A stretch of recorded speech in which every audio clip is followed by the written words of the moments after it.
Hello, people, and welcome back to my YouTube channel. I am joined by wonderful guests. As we did say, we're going to bring back Formula One, and we've got the Formula One experts in the house because I'm not an expert just yet. But you know what? I have to bring it to the channel Yeah, anyways. Introducing we've got Abbas with us. How you doing? I'm good, man. I'm not going expert. I'm just going Formula One happy fan. Let's go with happy fan for now. Okay. But I'm blessed, man. I'm all good, man. How are you? Nah, I'm doing good, man. And Sam, how you doing? Yeah, I'm good, man. I don't mind taking the F1 expert, F1 aficionado, whatever you want to call me. Yeah, we're good to chop up with the guys, the man them, and just have our views on the first race of the season and how we see the whole season panning out. To be honest, Yeah. So obviously we had the race at Bahrain yesterday because this being recorded on Monday. Is it Monday? Yeah, it's Monday. yeah, I don't know. I lost track of time. Yeah, but obviously we had the Bahrain Grand Prix yesterday, where it was Red Bull dominance, and we had a surprise podium with. I don't know if it was a surprise. We had the podium with Alonso, and there was many other stuff that happened in the race.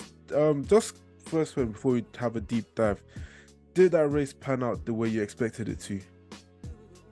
It panned out from the way of Red Bull dominating. But in terms of like a lot of wheel to wheel action and stuff like that compared to what we saw last year, probably not as much. I know we'll talk about it, but like Leclerc falling out, having the engine issues and stuff like that, that hampered it a bit because you could have seen an actual battle for. I could say Leclerc could potentially catch Perez just because of the stature of Perez in terms of driving. Verstappen was just too far ahead, and the way he is currently, once he leads, unless there's any sort of issues, he's always going to go clear, and you're never going to see him on TV.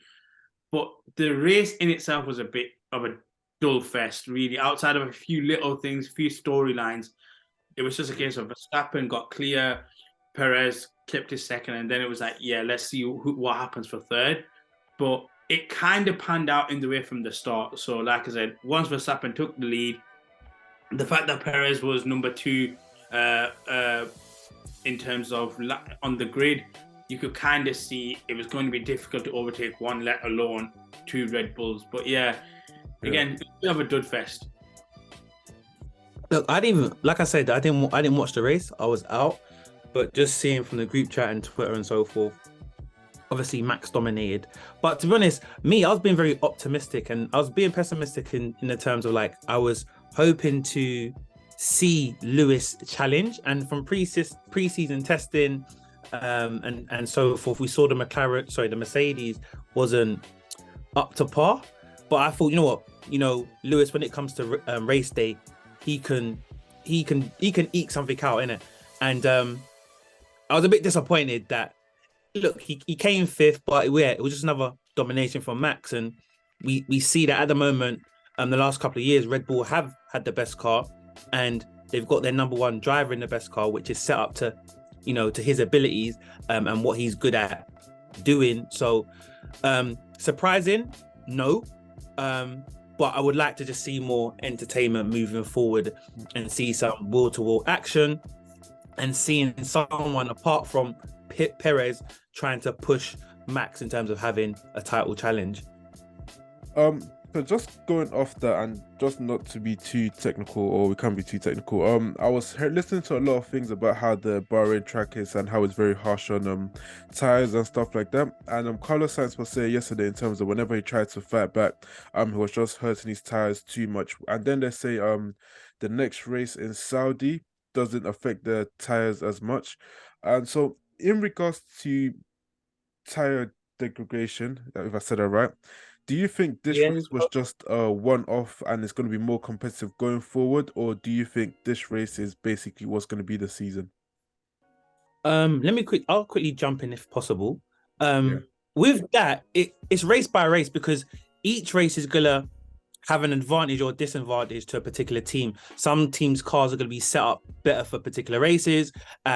So we can't kind of see this as, oh, this is how the season's gonna pan out where, Verstappen is 13 seconds ahead of his teammate and then 38 seconds ahead of the next opponent's car. So to be honest, I think it might be a one-off, and you just have to go race by race, track by track, and see how the team's set up, you know, based on each race, because you'll see something different at Monaco, you'll see something different at Texas, you'll see something different at Miami. It's just how your car's set up, and what you've how you set your car for the season just will be based on the different races and racetracks where they might benefit you.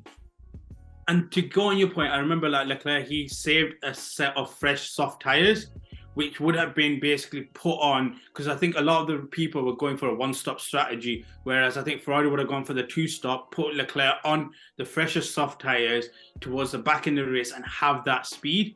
I think Mercedes, I think Lewis even said it on the radio at one point. He goes, do I need to manage these tires? Because he got put on the mediums, and it was a case of, yes, just manage the tires for now, and we'll see where we're at the end. Again, tire degradation is one of them. I know there's been a lot of issues with them last season as well, where they were just dying out completely, and you could see them completely die out. Again, I do think it's a bit on the driver as well. When you're chasing, you will eventually just kill a lot of your tires, and unfortunately, that's just the way it is. You're going to push more, you're going to kill the tires more. That's where, in some ways, when you lead from the front, you have that advantage where you control the pace. You don't need to push.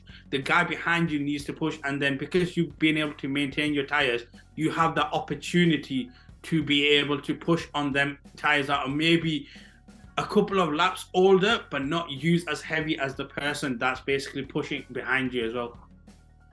Yeah, fair enough. And just one quick thing, No, I was going to say, just to piggyback off what Abbas said, and also, I don't know where Leclerc was at that time when he was saying about the tyres, and just alluding to what Abbas was saying, you have that fact of, you know, tyre degradation, but then also you have it when you're also defending being overtaken and stuff like that. So I don't know where he was. I don't know if he was defending hard so he doesn't get overtaken. That can also affect it as well when you're trying to keep someone behind you. So you have the pros and cons of if you're in front or if you're behind and you're defending, etc. Okay, just speaking. Okay, so I'm just gonna speak about the because obviously the top three teams, or it even looks like it might be a top four team thing now. Mercedes, I think Toto Wolff came out and said that this has been one of the worst race days that he's ever had, because, I mean, they lost out to Alonso yesterday. They were struggling to keep pace and close the distance on Sainz, even though he was in DRS like lap after lap after lap. Do you think this could be the downfall of Mercedes, where they start getting drawn into a midfield battle, or do you think they can still continue to upgrade to the point whereas they can close the gap to the front runners? So it's interesting you say that, because they questioned Toto and they said, are you going to bring upgrades in Imola? And he goes, for us to be competitive, we can't wait that long. We need to find something now. So again, it's a thing, Christian Horner said it as well. But Toto's in a position he has never been in since he's been at Mercedes, where he has to catch up rather than being the front runner and being the main guy. The problem with Mercedes is, again, Sam, you've said it before, when it comes to changes in the rules and regulations, one team will tend to always be ahead because the team before is so invested currently in the regulations and so ahead that they don't actually have time to make the modifications towards that season or going forward. Whereas I think Red Bull obviously did that. Aston Martin, I mean, it's like a nice story. Let's see where they go. Because I know I think Richard, you might have even tweeted about it. Where's this Aston Martin pace? I think in qualifying or something like that. I think it was you or someone else. I was talking about Alpine. I was talking about Alpine pace. Alpine, sorry, Alpine, yeah. But for me, like, I look at Mercedes and I think they might go on a little bit of regression. I don't think it'll be a midfield battle. I think it'll be a case of, depending on how strong Aston Martin are, it'll be like a battle for second rather than just sitting back. Because even last year, Ferrari with their issues, and then everyone was saying towards the second half of the season, or Mercedes can potentially get, well, the final third, I'd say, Mercedes can potentially get second place in the constructors and stuff. But I think, based off what's been said, I know we'll talk about it a bit more, it doesn't look like any of them at Mercedes have any faith whatsoever that they can challenge for the driver's title or even the constructors right now. No, yeah, and I think that sometimes...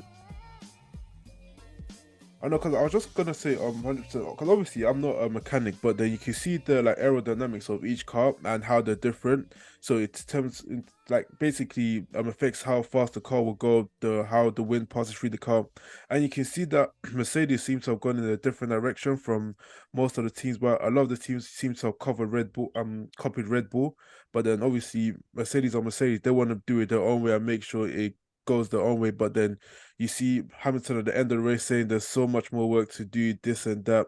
And even George Russell as well, like he lacks so much confidence in the car, talking about how Red Bull are gonna run away every single race and all that kind of stuff. It just doesn't seem like it's a team filled with confidence that they can actually, with their current philosophy, can actually get back to the top. Do you agree? I'll go with you on this. It's difficult. In terms of just going back to your previous question, I don't think they'll be in a midfield battle. I think they'll still be fighting for second or third, because at the end of the day, they're the Mercedes Works team. So they've got the same engine as Aston Martin, and they're going to be able to add upgrades first to their car before they give it to their the suppliers, isn't it? But then also, when it comes to that situation where you're the Works team, you've got the engine, which you've seen Aston Martin in it, and it's performed well.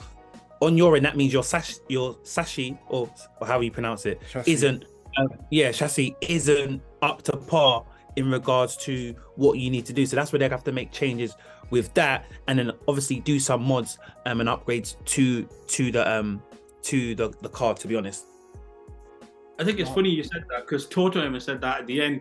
He goes, Aston have our engine, so we might need to look at what they've done and have a little jiggle about that, because if they can perform, there's no reason why we shouldn't. But yeah, Mercedes. Don't McLaren have Mercedes engine as well? I believe so. Oh, let's not talk about McLaren. Boy, stunk it up. Like, I'm sorry, Zach Brown, Lando Norris. Is it Piastri that came and he was meant to go to Williams last year, and he did? Was it Williams or was it Alpine? It was Alpine. The Alpine and thing were fighting out. He just basically turned around and said, "No, I'm not going there," or something like that. His steering wheel died on him yesterday, or something like that. The only person that's probably, and I don't think it's in his character, but he might have just laughed to himself a bit, is probably Ricardo a bit, thinking, I told you it wasn't me. But just switching over to Ferrari, because given the way they started last season and given the way they started this season, is on totally different foot. Last season they finished 1-2. Leclerc, I think he got first place, and then Max Verstappen, he had a DNF, Sergio Perez DNF, and it's just crazy to see how it's come back to this season. Do you think Ferrari are still a team that will be able to push Red Bull come further down the season? Sam? I don't know, man, because last season we saw a lot of the issues with Ferrari came down to reliability, and they had the same issue yesterday as well. Yeah, and strategy, exactly. And we've just seen in the past that, there's always been the pace there. They've had the drivers, but there's just something in terms of, like you said, reliability and strategy that hasn't just been in sync. And yes, they're going to have opportunities where they might win a race, but are they going to be serial contenders in terms of, pushing Red Bull week in, week out? I don't think we're going to have that this season. I think it's going to be a variety of teams. It could be Mercedes one week, it could be Aston Martin the following week, and then the week after that, it could be Ferrari. So it's going to be, it's going to be by committee that everyone's going to try and stop Red Bull. So where do I see Ferrari going? They've got two great drivers that I like, Leclerc and Sainz, but do I see them doing anything special? Everyone's been hoping for, the prancing horse to do something for the last 5-6 years, and we're still waiting. Alonso tried, Vettel tried, and nothing has come to prevail. So I'm not really expecting much from Ferrari, to be honest. Do you know what? I'm kind of echoing that, but also this is going to sound weird. I don't think there's a fear factor. I think everyone's kind of in a way, like how George Russell made his comment. I think people, based off the first race, for some reason, are resigned to the fact that this is a Red Bull season in terms of the constructors, and even to a point the championship with Max Verstappen, because I don't know I know the Mercedes gap was about 50 and 55 seconds. Sainz wouldn't have been as much, but it wouldn't have been anything close. Like I said, it is a thing of reliability. You can't, in the strategy where I think you were going for a two-stop as well, by putting the softs on Leclerc and finding a way to get your way through traffic and stuff like that, and saving them softs, it backfired because the car just messed up. Again, like I said, when we've got this thing in F1, and it's hard when you introduce it to new fans and you're like, you need to watch it. When they start watching it and you see that one team just completely dominate, and they're like, where's that season that we saw on Drive to Survive with Lewis and Thingy? And I say it's an anomaly. That season was a one-off type of thing. Realistically, it has been for the longest since I've been watching it. One team dominates and then the rest try to do what they can, but they get resigned to losing. I think Ferrari, even though they will never say it and they'll always believe it, you see it when in the paddock, when they have the pre-race interviews and they're like, okay, where do you see you can fit? And they're like, the Red Bulls are too strong in this particular track, so we'll fit below. And then it's just a case of, okay, how many more races are you going to continue to say that? But first things first, you just need to hit pole. Get what I would say 1-3. So have Verstappen trapped in between your drivers and see what you can do from there. Because the second you allow Verstappen to be pole, or even have a 1-2 with Red Bull, they can play the strategy game, and it's long for any team. Wait, just quick one. Before we go on to Aston Martin, because you mentioned something about how like you've seen teams concede to the fact that Red Bull are the best, and it's something that I've realized ever since I started watching Formula One that I do not see in any other sports. How realistic and how transparent the drivers are. Like, obviously we're not talking about football, but let's just say, for example, United start the season and they come out and start talking about, and there's no way we can compete with Man City. United fans will come out and say like, what kind of mentality is that? This is not, you get where I'm coming from. Do you think sometimes it hurts the team within to be like, before the season even kicks off, already start admitting defeat? Or is it because it's so car dependent? Yeah, I think it's that, but it's also an element of realism. Like, you know yourself when you start the season where you want to position yourself in terms of just the constructors, because a lot of people still don't know. Constructors is the one that gets you the money. The drivers cares about. So you know yourself where you need to pigeon yourself in that constructors to be able to fund yourself for the next season. Whereas when it comes to football, like you said, I think it's also more football have a lot more fans. Whereas here, it's more strategic. F1 is highly strategic when it comes to the actual race. And I think teams already know that going into it, where we need to be, and then just try to get that expectation, and that'll be a good season for them. Yeah, and kind of piggybacking off what Abbas said, it's very different where you have football, which is a very loyal fan base, and each team that comes into F1 has a different strategy of why they've come in. So, for example, Ferrari, this is their marketing tool. Like, Ferrari don't market their cars. They use F1 to market their cars, and that's how they built their brand. For example, Mercedes will come into F1 just to say, look, we've got enough money to show you that we can dominate, but it's also to test certain stuff that's going to go into real life cars within Formula One. And you can use that as a case study saying, look, we've got new technology for seatbelts, etc., etc. And then also you look at it as it's free advertising. So, for example, if you was to, want to advertise in all these countries at F1 racing, it would cost you billions. But to run an F1 team, it costs you like 300 million. And then the return on investment that you get, especially if you're, in wall-to-wall action, you get more airtime. Yeah. You're probably going to get equivalent to 2 billion worth of free ad time when you're only spending 300 million. So it's really different. And I think, like Abbas said, is that being a realist. Okay, cool. We've gone into the season. We had the first race.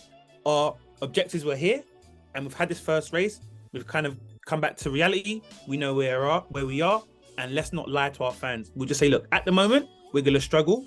We hope to get to halfway in the season where we can we're not too far off Red Bull, and then during the summer holidays we can make some changes and still compete. And I think that's the real thing. The sick thing about F1, you see everything there and then. Like, you interview the drivers while they're about to get in their car. You interview the team principals while they're on the track. While they're trying to make a strategy, they're having a conversation with Toto Wolff or Christian Horner. So it's very different. It's more like NFL in terms of how they kind of communicate with the team. It's there and then. It's not, okay, let's wait till after the fact to see what's going on. So it's real time relationships that they're building and conversations they're having. You know what? It's funny you said that because it is more related to American sports. Like, so for example, like a basketball team, if they make the playoffs, that's a success for that team because the expectation was let's just get in playoffs and we'll be good. Whereas like you look at someone like Williams, for example, if they can just get somewhere on the constructors outside of last and the paddock, for them that'll be a success type of thing. So obviously some teams want to tank, and F1's the only team sport where you don't want to tank because you get nothing from it. But yeah, I guess you can liken it to a team who makes the playoffs and you're like, that's a good season for us. Let's just see what we can do. F1's kind of similar in that way. Haas is probably the best example because if they push above their weight, it's a success. But then when they drop back to where they should be, it's like, okay, cool. You guys, you had your little fun. 100%. I just going on to the final Aston Martin because given the build-up of like Formula One throughout the whole testing and whatever, I won't lie, the race was a bit underwhelming. But one guy that did give us entertainment, I think, was Alonso with the overtake on Hamilton and the overtake on Sainz as well. And I think I was thinking like, yeah, this is what I've been waiting to see. What because the fight, especially with Hamilton, when he caught Hamilton napping on, was it turn 11? I don't know all the turns, but I think it was turn 11 when he went down the inside and they said that's not really an overtaking thing. How because Alonso has only been on the podium once since he left. Was it McLaren or Ferrari or something like that? So yeah, I've been podium for years, man. He took a retirement, did yeah, 500, came back, and went to McLaren. Was at McLaren? So yeah, probably since Ferrari. I don't know if I can't remember if he got a podium at McLaren, but it would have been Ferrari or McLaren his last podium, to be honest. Yeah. Where do you see this Aston Martin team going? Because as I said, coming into the season before testing starting, when Alonso decided to leave Alpine to go to Aston Martin, I think a lot of people were like, what kind of decision is that? Alpine are the fourth fastest car on the grid, Aston Martin are sixth. And because even slightly, one of the reasons you could argue Vettel less was because he probably knew he wouldn't have a chance to compete for a championship again. So from going to a car that was the fourth best to the sixth best, and then you can see they were like the second quickest car on the thing. What is the ceiling, or how far do you think this Aston Martin team can go? Sam? With me, look, there's always been high expectations on Aston Martin just because of the cachet they have with the partnership with Aston Martin, and then obviously Lawrence Stroll, that's invested a lot of money and he's a billionaire. He paid for the seat for his son to be at Williams and then took him, bought Force India and then had his own team.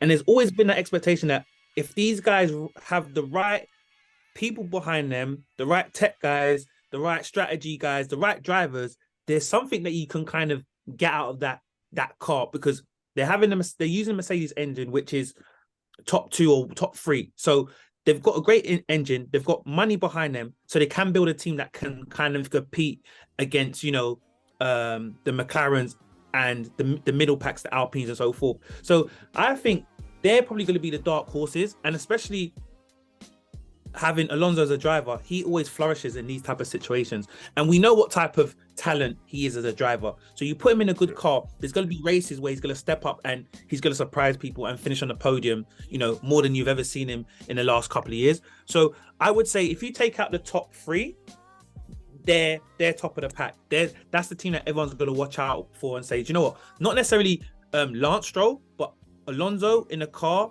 that can compete and a driver like that, then you've always got a chance to have an upset. And he's going to be the next driver that when the top 6 drivers are having issues or reliability or they have a DNF, they're going to say, can he win a race in that car? You know what? I think I might be wrong, but don't quote me fully on it. I think they even took some of Red Bull's guys to Aston Martin. So that already shows that they had people there who can work on the car, who have come from a championship winning team. What I'll say about Aston Martin is like Alonso's good when Alonso's winning. Like you hear them radio messages like this is the best car. He was happy, but that comes from 2 things. Because I still remember him last year or even where he was just sat just in that deck chair because he knew the car was bad. He did not care. So Alonso's when it's going good for Alonso, it's going very good for him and he's happy. But the second it switches, and Stroll starts getting certain results above him and stuff like that, if that happens, he's not going to be as happy. But also, he's celebrating the podium one, but two, because he went wheel to wheel with Lewis and he beat him. That's what he likes. Yeah. He likes that because everybody knows, no matter what they talk about, he does not like Lewis like that. So it's just one of them where everything right for him, plus also his teammate. Like if you check the radio, he goes, "Where's Stroll at?" So he got an idea that, okay, cool, I've got still a few more gaps on Stroll, so I'm still the A guy, I'm still this, even though he's quote unquote playing the teammate role. But really, he wants to make sure that he beats Stroll, one in the head-to-heads, and two, remains relatively competitive. Because once Aston Martin finished 9th and 10th, for example, it's not going to be one of them things that you're going to hear happy messages. It's going to be like, yeah, this wasn't it. Or if they miss out on Q3 for whatever reason and stuff like that. Right now, it's happy, but Alonso's not one of them guys that you can just sit with and think it's going to be a happy sailing thing. Saying that, I can't lie, if Vettel's watching that, he's probably thinking, I mean, as much as I retired and I'm happy with retirement, because I could do that. Why was I not there? Like I think I could have challenged Perez some type of thing. Because I can't lie, Vettel for me is a better driver than Alonso, even though a lot of people may not. That's a tough one. That's a tough one. Because with not in a bad way, we've seen Vettel win his championship with Red Bull, and at that time they were the best cars. But we've seen Alonso win it back to back with Renault without the biggest budget, not necessarily the best car, and he was managing that car and managing those expectations, and he delivered. So I don't get me wrong, I rate Vettel a lot, and I respect what he did, but I just think in terms of those two, it's a toss up. I think a lot it'll be 50-50 or 51-49 in terms of who people go with. Even with Max, with what he does at Red Bull, because he can eclipse or match Vettel's titles. When I used to watch Vettel, I was like, do you know what?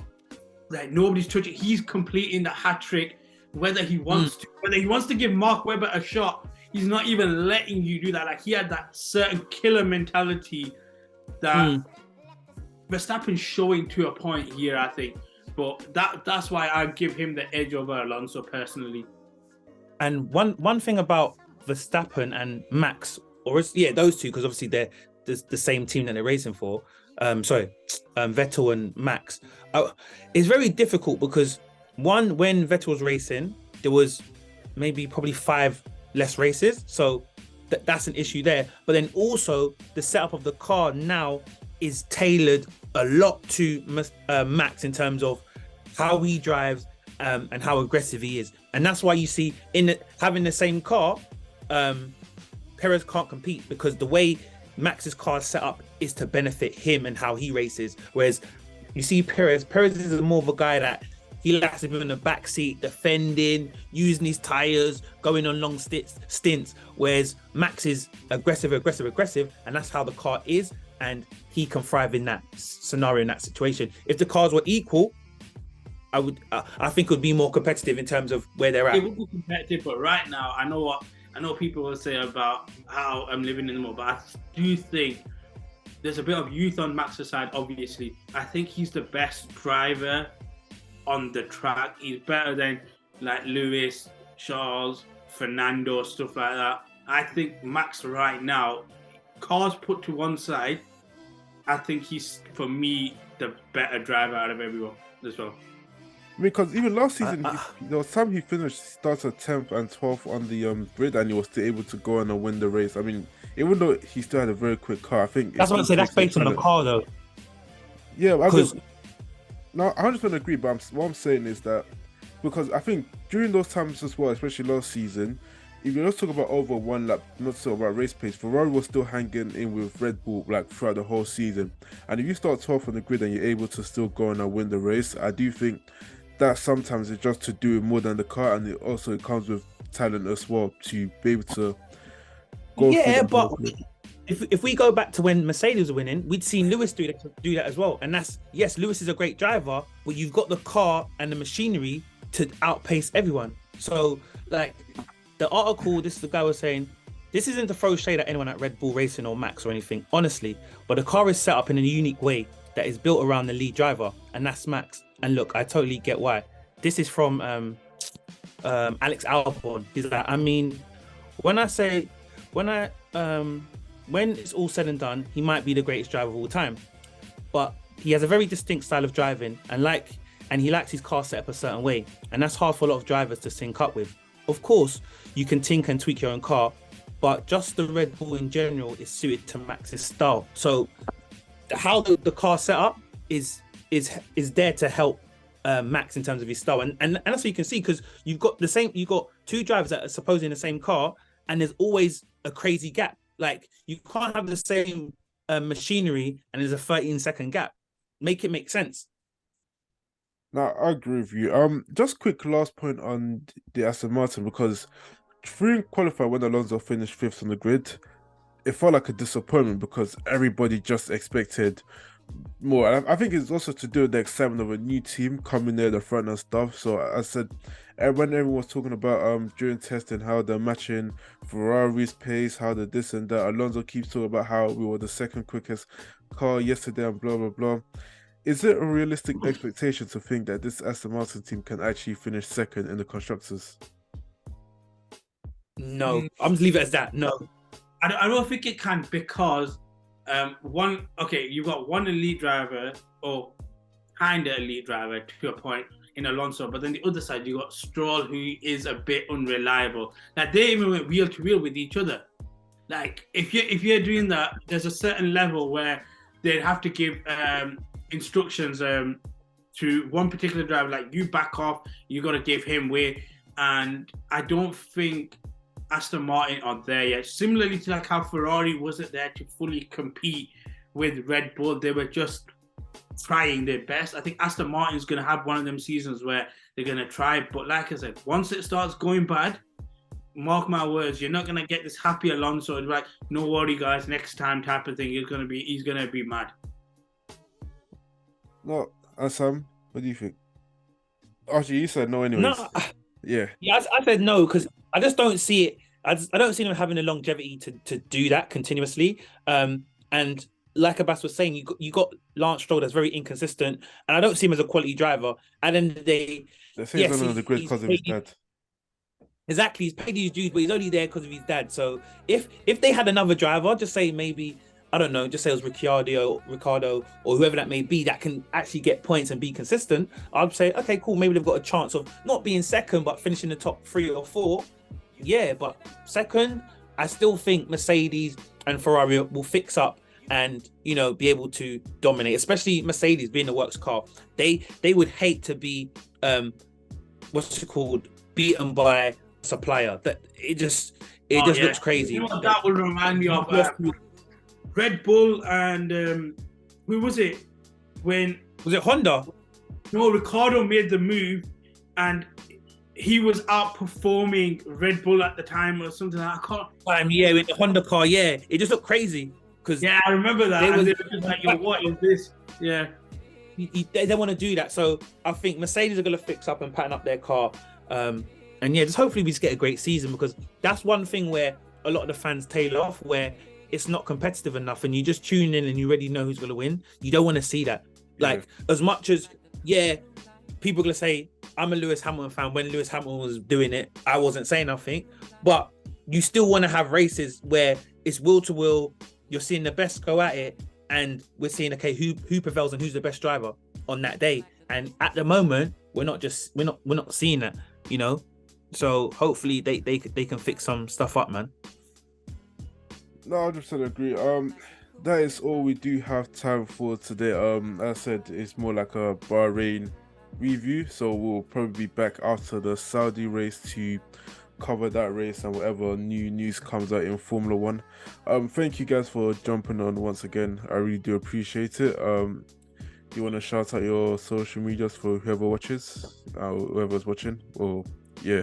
I never remember my own, you know. It's literally just my name, Abbas Yunus, and 3 underscores on Twitter. If you follow me, you can follow me. If you don't, honestly, it's up to you. I'm not forcing you. There's nothing entertaining on there, but you might as well. You must follow me by force. By force. No, and on my end, just follow us on Undiluted Media _ on Instagram, Undiluted Media 1 on Twitter. and Undiluted Media on YouTube, man. And just check me out on all the social media, @outofbounds_UK on TikTok, Instagram, and Twitter, YouTube, which you can probably then find my own personal pages as well. But yeah, that is all we do have time for today. Make sure you like, share, subscribe, all the good YouTube stuff, and until next time, thank you for watching.